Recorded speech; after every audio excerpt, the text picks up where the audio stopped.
Meditation ගැන කරන දෙවෙනි එපිසෝඩ් එක තමයි අද ඔයාලත් එක්ක ෂෙයා කරගන්න යන්නේ. මෙඩිටේෂන්, ඒ කියන්නේ මේ වර්තමාන ලෝකයේ මෙඩිටේෂන් වලින් අධිමානසික හැකියාවන් සෑහෙන දුරට වර්ධනය කරගත්ත පුද්ගලයෙක් ගැන තමයි අද ඔයාලත් එක්ක තොරතුරු ෂෙයා කරගන්න යන්නේ. ඉතින් මේ ලියෝ ෂුහාට් කියන යුදෙව් ජාතික මේ මම දැන් ඔයාලට මේ වීඩියෝ එකේ පෙනෙන්න සලස්වන්නම්. ඉතින් මේ යුදෙව් ජාතිකයා මේ ලියෝ ෂුහාට් සෑහෙන අධිමානසික හැකියාවන් වර්ධනය කරගත්ත කෙනෙක්. ඉතින් මෙයාට පුළුවන් අනුන්ගේ හිත් එයාට ඕන විදියට පොළඹවන්න. ඒ වගේම මේ බර අඩු සැහැල්ලු, ඒ කියන්නේ දැන් කණ්ණාඩියක මෙහෙම කණ්ණාඩියක් පෙරලන්න වගේ මේ වස්තු චලනය කිරීමේ හැකියාවන් සහ මේ මිනිස්සුන්ගේ හිත වෙනස් කරන්න. ඒ වගේම අතේ නාඩි වැටෙන එක, ඒ කියන්නේ තමන්ගේ නාඩි මේ වැටෙන එක යම් වෙලාවකට නවත්තලා හදගැස්ම නැවැත්වීමේ හැකියාවන් එක්ක සෑහෙන සුවිශේෂී අධිමානසික හැකියාවන් වර්ධනය කරගත්ත වර්තමාන ලෝකේ ජීවත් වෙන යුදෙව් ජාතිකයෙක් තමයි මේ ලියෝ ෂුහාට් කියන්නේ. ඉතින් මම වීඩියෝ රාමුවලින් ඔයාලට මේ වීඩියෝ එක මැද්දෙන් පෙනෙන්න සලස්වන්නම්. එයාට සුවිශේෂී හැකියාවන් තියෙනවා. කොටින්ම කියනවා නම් මිනිස්සෙත් එක්ක මෙහෙම සුහදව කතා කරලා hina වෙලා, ඔයාගේ නම මොකද්ද කියලා අහලා මෙහෙම hina වෙලා, මෙහෙම නල්ල ගාවට ඇවිල්ලා මෙහෙම ටික් කළා, මෙහෙම අසුරු සෙනයක් ගහලා නල්ලට අත තියලා ඔයාගේ නම මොකද්ද කියලා ඇහුවොත්, දැන් මගේ නම හසුන්නම් මට මගේ නම අමතක වෙනවා. එච්චරට ඉන්ෆ්ලුවෙන්ස් කරන්න මිනිස්යන්ගේ මනස වෙනස් කිරීමේ හැකියාවක්, අධිමානසික හැකියාවක් තියෙන කෙනෙක්. ඉතින් දැන් යම්කිසි වීදුරුවක්, ඒ කියන්නේ පුටුවක ඉඳ ගන්න, දැන් වීදුරුවක් අල්ල ගන්න කියලා කෙනෙක්ට කියලා ඒ විදිහට මෙහෙම කතා බහ කරලා සුහදව ඉඳලා මෙහෙම අසුරු සෙනයකින් මේ මනස මෙව කළා වීදුරුවෙන් අත් දෙක ගන්න කිව්වොත් වීදුරුවෙන් අත් දෙක ගන්න බෑ. ඉතින් පුටුවේ ඉඳ ගන්න කියලා නැගිටින්න කිව්වොත් නැගිට ගන්න බෑ. ඒ කියන්නේ බ්‍රේන් එකෙන් නියුරෝන පද්ධතිය හරහා අපේ බ්‍රේන් එකෙන් නැගිටින්න කියලා යන නියුරෝන පද්ධතියේ සිග්නල් එක බ්ලොක් කරන එක තමයි මෙයා කරන්නේ. මම පොඩ්ඩක් එක්ස්පෙරිමන්ට් කරා. මම මේ ලියෝ ෂුහාට්ව ෆලෝ කරන්නේ 2017 ඉඳලා. ඉතින් මෙයා ලංකාවට සිරස ටීවී එකේ ප්‍රෝග්‍රෑම් එකකට මේ ලංකාවට ආපු වෙලේ ගෙන්නුවා 2017. ඉතින් මෙයා රටවල් සෑහෙන ප්‍රමාණයක මෙයාගේ වැඩසටහන් කරලා තියෙනවා. සෑහෙන ප්‍රසිද්ධ අධිමානසික හැකියාවන් ගැන වැඩසටහන් කරන. ඉතින් මේ ලංකාවේ පිරිස අතර ප්‍රසිද්ධ නැති වුණාට ලෝකේ සෑහෙන මෙයා ගැන දන්න පිරිස වැඩි. ඉතින් ලියෝ ෂුහාට් මම මේ ඩිස්ක්‍රිප්ෂන් එකේ ඔයාලට මේ ලියෝ ෂුහාට්ගේ YouTube channel එකේ link එක දාන්නම්. ඔයාලට ගිහිල්ලා බලන්න පුළුවන්. 5 years ago මේ ගිහිල්ලා පල්ලෙහාට ගිහින් බැලුවොත් සෑහෙන්න මෙයාගේ තියෙන සුවිශේෂී හැකියාවන් පෙන්නපු වීඩියෝස් තියෙනවා. දැන් වර්තමාන මේ වෙනකොට කරන වීඩියෝස් ප්‍රමාණය අඩු. මෙයා ඒ තරම් කාර්යබහුලත්වය නිසා.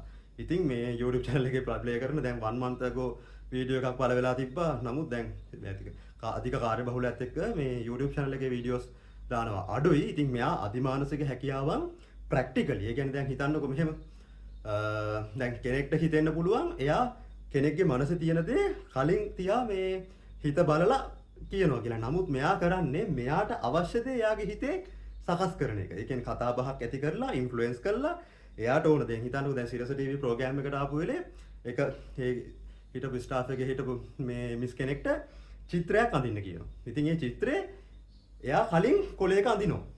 ඉතින් මෙයා ඉස්සෙල්ලා ලියෝ ෂුහාට් කොලයක චිත්‍රයක් අඳිනවා. ඊට පස්සේ අරයට චිත්‍රය අඳින්න කිව්වහම ලියෝ ෂුහාට් ඇඳපු චිත්‍රෙම තමයි අර මිස් චිත්‍රයට අඳින්නේ. ඉතින් ඒ කියන්නේ ඉන්ෆ්ලුවෙන්ස් වලින් ඒක නොදැනුවත්වම, ඒ අපිට තේරෙන්නේ නැහැ බලන් හිටපු කෙනාට. ඒනොට එයා ඒ කරන්නේ නියුරෝන පද්ධතිය හරහා අපේ සිතුවිලි ක්‍රියාත්මක වෙන විදිය එයාට පැටර්න් එක අල්ලන් තියෙනවා.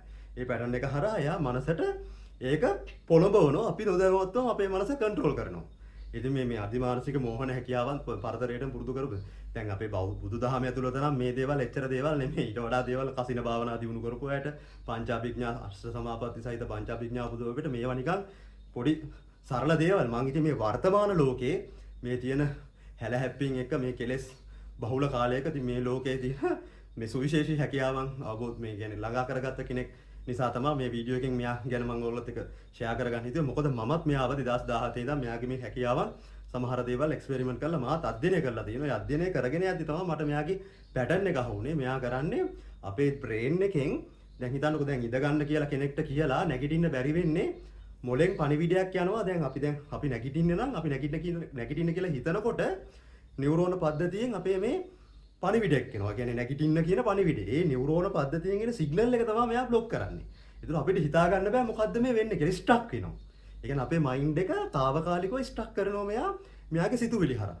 ඒක කරන්න මේ පොඩි කන්වර්සේෂන් එකක් කතා බහ කරගෙන ඉන්නකම හොඳට hina වෙලා කතා බහ කරලා නල්ලට පොඩ්ඩක් මෙහෙම ටච් කරලා මෙහෙම කරලා ඒක ට්‍රේන් කරලා ඔයගොල්ලන්ට මෙයාව හරියට ෆලෝ කරොත් බොඩි ලැන්ග්වේජ් ගැන අවබෝධයක් තියෙන කෙනෙක්ට, මෙඩිටේෂන් ගැන අවබෝධයක් තියෙන කෙනෙක්ට මුල ඉඳලා මෙයාව ෆලෝ කරොත් අල්ල ගන්න පුළුවන් මෙයාගේ මේ ට්‍රික්ස් මොනවද කියලා. ඉතින් මේ ඒ වගේම මේ හද ගැස්ම නවත්තන එක ඉතින් තව අවස්ථාවකදී දැන් කෙනෙක්ගේ දැන් කාසියක් අරගෙන ඒ කාසියේ ඉනිෂියල්ස් ලියන්න කියලා තම කියන්නේ සුපර් හීරෝ කෙනෙක්ව හිතාගෙන මේ කාසිය තද කරන්න කියලා එයාව කන්ට්‍රෝල් කරනවා අර සුපර් හීරෝ කියලා හිතාගෙන කරන්න කියන මනස හරහා ස්නායු පද්ධතිය හරහා අධික ශක්තියක් එන විදිහට. එයා සාමාන්‍ය විදිහට මිරිකන්. නමුත් කාසිය දෙකට නැවෙනවා. මේ චිත්ත ශක්තිය හරහා තමයි මේ දේවල් කරන්නේ. කෙනෙක්ට හිතනවා මැජික් කියලා. මැජික් නෙවෙයි මේක තනිකර චිත්ත ශක්තිය හරහා කරන්නේ. ඉතින් එයාගේ ලොකු මේ මෙඩිටේෂන් කරපු අයත් එක්ක තියෙන සම්මුඛ සාකච්ඡා හිටන් තියෙනවා. ඔයාගේ YouTube channel එකට ගියාට පස්සේ ඔයාලට බලා ගන්න පුළුවන්. විශේෂයෙන්ම මේ මෝහන ක්‍රම එහෙම සෑහෙන්න ප්‍රගුණ කරපු කෙනෙක් තමයි මේ ලියෝ ෂුහාට් කියලා කියන්නේ. එයා යුදෙව් ජාතිකයෙක්. ඒ කියන්නේ ඉස්රායල් ජාතිකයෙක්. ඉතින් මේ වීඩියෝ එකෙන් ඔයාලත් එක්ක මම මේ ගැන ෂෙයා කරගන්න හිතුවේ. ඔයාලට අලුත් දෙයක් මේ වීඩියෝ එකෙන් ලබා දෙන්න මේ මෙඩිටේෂන් සම්බන්ධව. ඉතින් අපේ YouTube channel එකෙන් මෙඩිටේෂන්, මාෂල් ආර්ට්ස් මේ කියන්නේ දැන් ෆුඩ්ස් ගැන කතා කරොත් දැන් ෆුඩ්ස් ගැන මම තාම මේ YouTube channel එකෙන් කතා කරේ නෑ. ඉස්සරහට කතා කරන්න බලාපොරොත්තු වෙනවා. විශේෂ. ඒ කියන්නේ කිසිම කෙනෙක් කිසිම දවසක ආහාරයට ගත්ත නැති දුර්ලභ ආහාර තියෙනවා. ඉතින් ඉස්සරහට මම ගේන්නම් ඒ වගේ එපිසෝඩ් ඒ කියන්නේ ඒ චැප්ටර් එකේ වෙනම එපිසෝඩ් විදියට මම ඕගොල්ලන්ට ප්ලේලිස්ට් එකක් විදියට ගේන්නම්. ඉතින් මෙඩිටේෂන් සම්බන්ධව කරපු මේ දෙවෙනි එපිසෝඩ් එක ඉස්සරහට මාෂල් ආර්ට්ස් ගැනත් එපිසෝඩ් දෙකක් මම මේ YouTube channel එකෙන් කරලා තියෙනවා. ඉතින් ඉස්සරහටත් මෙඩිටේෂන් ගැන, එතකොට දැන් දුර්ලභ පැලෑටි ගැන, ඒ වගේම මාෂල් ආර්ට්ස් ගැන, එතකොට මේ අභිරහස්, එතකොට ඒ සම්බන්ධව සහ දැන් අර මම කලින් සඳහන් කරපු විදිහට ඉස්සරහට අර ගුවන් අනතුරක් වෙච්ච තැනකට ගිහිල්ලා එතන ඒ වෙච්ච සිදුවීම ගැන සම්පූර්ණ වාර්තා වැඩසටහනක් මේ YouTube channel එකෙන් කරන්න හිතාගෙන ඉන්නවා. ඒ වගේම මේ භාවනා ක්‍රම වලට අමතරව සෑහෙන මාතෘකා, ඒ මාතෘකා වලට අදාළව එපිසෝඩ් මුලින් ඉඳලා ප්ලේලිස්ට් එකක් විදියට මේ YouTube channel එකෙන් මම ඉස්සරහට ගේන්න බලාපොරොත්තු වෙනවා. ඉතින් මම හිතනවා අද මේ වීඩියෝ එකෙන් මේ ලියෝ ෂුහාට් ගැන ඔයාලට සෑහෙන දෙයක් අලුතෙන් දැනගන්න පුළුවන් වෙන්නේ නැති කියලා. ඔයාලට මම වීඩියෝ රාමු දාන්නම්. ඉතින් මේ ලියෝ ෂුහාට්ගේ තියෙන සුවිශේෂී හැකියාවන් ගැන මෙයාගේ තියෙන කෙටි රූප රාමු ඔයාලට පෙනෙන්න සලස්වන්නම්. සම්පූර්ණ මේ ඔයාලට මේ තොරතුරු ගැන දැනගැනීමට ඩිස්ක්‍රිප්ෂන් එකේ යාගේ මේ ලියෝ ෂුහාට්ගේ YouTube channel එකේ link එක මම දාලා තියන්නම්. ඕගොල්ලන්ට ගිහිල්ලා සම්පූර්ණ දැන් 5 years ago 6 years ago ගියොත් පල්ලෙහාට ඔයාලට සෑහෙන්න දේවල් ටිකක් බලා ගන්න පුළුවන්. මේ දැන් ලංකාවට දැන් සිරස TV එකේ YouTube channel එකට ගියොත් සෑහෙන්න යනවා. 2014 වගේ පල්ලෙහාට ගියොත් එහෙම සිරස news press එකට මේ ඔයාලට මේ ලංකාවට ආපු වෙලේ කරලා පෙන්නපු දේත් බලා ගන්න පුළුවන්. මේ ලංකාවට ආවේ 2017. එතකොට ඒ දවස්වලත් මම මෙයාව ෆලෝ කරනවා. මේ දැන් 2014ත් කලින් 2016 ඉඳලා මම මෙයාව ෆලෝ කරේ. ඉතින් මේ වීඩියෝ එකෙන් ඔයාලට අලුත් දෙයක් දැනගන්නට පුළුවන් වුණා කියලා හිතෙනවා නම්, මේ වීඩියෝ එක ඔයාලට හොඳයි කියලා හිතෙනවා නම් අපගේ PO White YouTube channel එක subscribe කරන්න. ඒ වගේම ඔයාලගේ යාළුවන්ටත් අලුත් දෙයක් දැන ගැනීමට මේ වීඩියෝ එක ඔයාලගේ යාළුවන් අතර share කරන්න. ඒ වගේම මේ වීඩියෝ එක like කරන්නත් අමතක කරන්න එපා. එහෙනම් අදට මේ වීඩියෝ එකෙන් අපි සමු ගන්නවා. ඔයාලා හැමෝටම සුබ දවසක් වේවා.